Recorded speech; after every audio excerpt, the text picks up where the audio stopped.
يرضى أبو الفضل العباس باللي جاي يصير بمستشفى الكفيل؟ وليش ما جاي يساعدون الناس؟ كلنا شفنا الحالات الإنسانية اللي نشروها بعض الإعلاميين وما حد ساعدهم.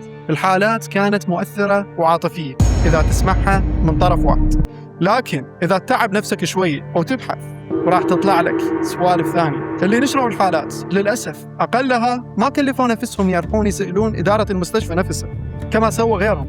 تروح تسأل وتتأكد من كلام الناس، مو تنقل صورة عمياء للرأي العام وتقول حق الرد مكفول. حق الرد مكفول شنو يعني؟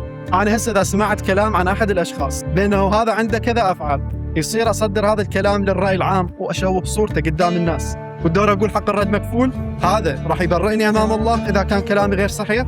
هاي السالفة خوش تفتح باب لنشر الفساد. والله شنو حق الرد مكفول؟ أقلها روحوا سألوا المستشفى وتأكدوا. خوف المشاهدات شوي. والمشكلة حتى هذه الحالات اللي تم نشرها بالفترة الأخيرة على أساس ما حد ساعدهم، طلعت المستشفى مساعدتهم. واحدة من الحالات اللي انتشرت طلعوا المتكفلين وقالوا يابا ترى الفيديو اللي نشره هذا الإعلامي قديم والمستشفى ساعدتنا، وبلغنا الإعلامي وقلنا له لا تنشر الفيديو لأن المستشفى ساعدتنا. مع ذلك نشر الفيديو غصبا عليهم دون ترخيص. تخيل، شوف الإنصاف، من تسمع من طرف واحد شو راح توصل لك الصورة مشوه. طبعا هذا غير المنشورات القديمة اللي فضحت هواي سوالف وبينت هواي أكاذيب. ولذلك يا ناس يا عالم، لا تسمع من طرف واحد، حاول تسمع من أكثر من طرف.